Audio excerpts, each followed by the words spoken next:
안녕하세요. 한자삼락의 심연진입니다. 한자삼락에 오신 여러분 환영합니다. 자, 오늘은 이제 월요일이면서 또 8월의 하순으로 이제 들어가기 시작했어요. 이제 그 후덕지근했던 그런 날씨도 이제는 점점 아침 저녁으로는 바람이 좀 달라요. 그죠? 이제 처서 지나면 더 할 거예요. 자, 그러면 이렇게 좀 가벼운 마음으로 저랑 같이 공부해요. 제가 준비한 거는 이거는 펼연 같은 건 이제 펼친다 이제 이런 얘기인데, 이 글자가 들어가는 거는 뭐 그러니까 모락모락 피어나는 연기가 아니라 배우들이 이렇게 연기한다 할 때 그 연기라든가 아니면 열연한다, 연극, 뭐 연설, 연주 뭐 이럴 때 다 연자 이거를 써요. 그럼 앞에 지금 물이 나와 있고 뒤에 이렇게 생긴 거는 우리가 천간지지에서 호랑이 뜰 때 인도 있지만 이제 동방인이라고 해요. 이거는 동방인, 동쪽이다 이런 얘기죠. 그러면은 이 동방인 같은 경우에는 이제 뜻이 뭐냐면, 이제 집이 있고 그 다음에 창문 사이로 해가 이렇게 돋아나서 이렇게 비치는 모습을 말하는 거예요. 햇살이 좀 창으로 들어오는 모습을 말하는 거예요. 그러면 이 편려는 물이 이렇게 아침 햇살처럼 쫙 퍼져나가서 널리 흐른다, 이제 이런 뜻으로 나타낸 거예요. 이 글자 자체가. 그러니까 물이 있고 그 다음에 이거는 아까 말씀드린 것처럼 아침 햇살이 이제 퍼져나가는 걸 말하는데, 우리도 예를 들어 이제 밀물 썰물일 때 보면은 만약에 들어오건 나가건 보면 물이 차오르는 게 느껴지고 나갈 땐 쑥 밀려나가는 게 보이듯이 이렇게 흘러가는 거를 이제 말하는데, 그러니까 말이라는 것도 이렇게 보면 내가 무슨 얘기를 하게 되면 그게 예를 들어서 이슈가 됐다든가 뭐 이러면 사람들 입에서 입으로 다 전해지고 퍼져나가잖아요. 그 이야기가. 우리가 뭐 뉴스에 보면은 그냥 평범한 뉴스거리 말고 귀에 이게 팍 꽂히는 뭐 뉴스라든지 아니면 어머 세상에 이런 일이 있어 그러면 사람들이 그거 갖고 막 이래저래 얘기를 하잖아요. 그럼 이야기가 그 뉴스거리가 쫙 퍼져나가듯이 이 하는 말이 쫙 햇살이 퍼지듯이 퍼져나간다 이런 얘기예요. 그래서 이 편련 같은 경우에는 우리가 아까도 얘기했지만 연기할 때 쓰면 뭘 강연하다 할 때도 이거를 써요. 그러면 그 강연자, 연설자가 말하는 게 사람들한테 쫙 그 이야기가 퍼져나간다 이제 이런 얘기예요.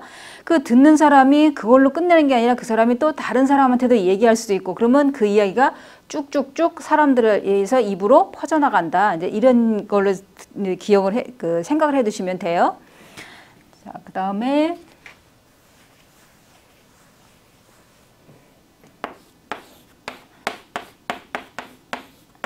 이거는 이을접.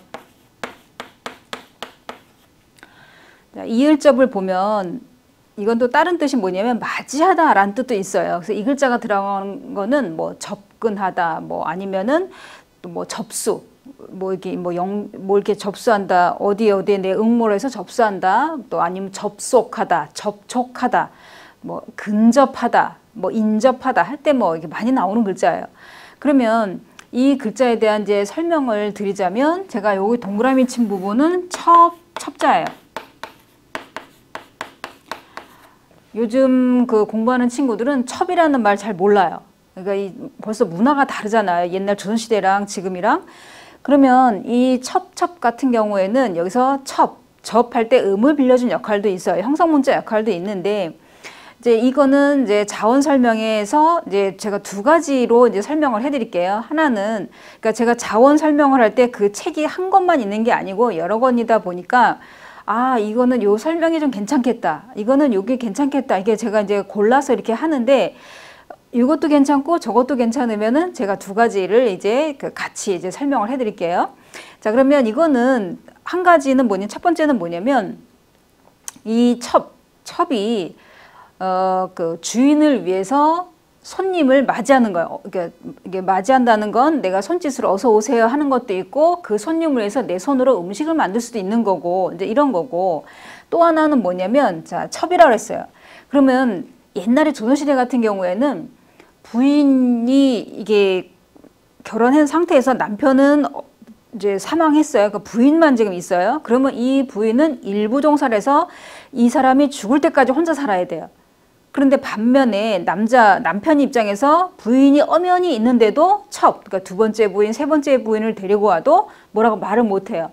거기에 이제 질투를 하게 되면은 뭐 칠거지약 그래갖고 또 쫓겨나고 뭐 이러니까 내키지 않아도 어쩔 수 없이 맞이해야 돼요. 그러니까 이거는 지금은 이 손의 그 주인은 누구냐?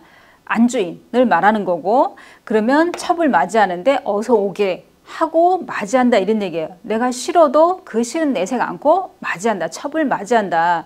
그러니까 남편이 데려온 여자이기 때문에 어쩔 수 없이 그걸 맞이한다. 이제 이런 뜻으로 여기서 첩 같은 경우에는 여자가 있고 그다음에 설립이 있어요. 그러면 요 첩만 보고 본다면은 그 남편이 이제 돈을 벌기 위해서 나가면은 지금 이 첫 번째 부인 조강지처하고 자기가 둘이 있는 상태에서 조금 불안한 거예요. 예를 들어 그냥 남편이 있으면은 남편이 어떤 바람막이가 되고 막 이럴 텐데 남편조차 없으면은 그 두 번째 부인 같은 경우에는 좀 불안하니까 늘 이게 서 있는 안절부절 못하고 만약에 이제 뭐 누워 있다 그러면은 여기 그 남편의 본처가 와서 어디에 지금 누워 있냐 뭐 예를 들어 마당을 쓸어라 뭐 빨래를 하라 뭐 이제 이럴 수 있으니까 늘 그 눈치를 보고 서서 그 첫 번째 부이니까 조강지처의 눈치를 보느라고 이제 서 있는 거를 이제 말하는 거 이거는 첩은. 자 그러면 이을접은 여기서 끝을 내고 그다음에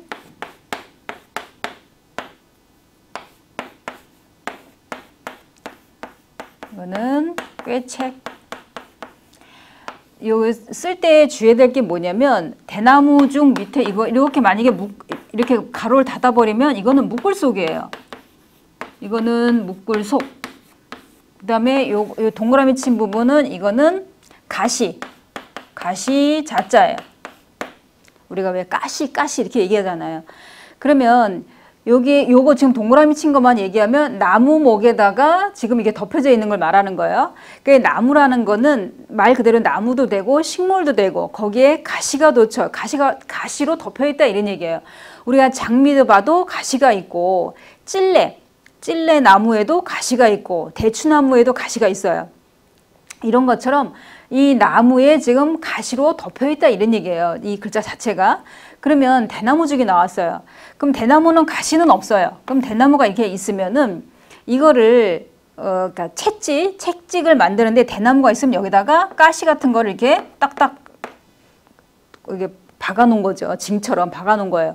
그럼 만약에 채찍질을 하는데 대나무로 딱 때리면 그 대나무도 물론 아프겠지만 거기에 징처럼 뭐가 박혀 있으면 더 아플 거 아니에요. 그죠? 한마디로 채찍을 말하는 거예요.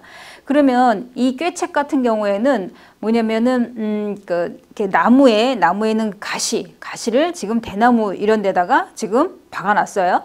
그러면 이 자체가 뭐냐면 대나무로 탁 때렸을 때 따끔하고 아플 거 아니에요. 그냥 둔탁한 대나무로 친다면 아프다 하지만 따끔할 거 아니에요. 그러니까 그 채찍을 뜻한다 이런 얘기예요. 이 글자 자체가. 그러면 이 꾀책이 들어가는 거를 보면은 뭐 책략, 요 책자에다가 책략 같은 경우에는 뭐 일 처리하는 데 있어서 뭐 꾀나 방법 뭐 이런 거를 말하는 거 아니면 책정, 뭐 예산을 책정하다 할 때 책정 이런 거라든지 계책을 세운다, 대책을 세운다, 정책 뭐 이런 얘기할 때 다 책자, 꾀책자 이걸 쓰는 거예요.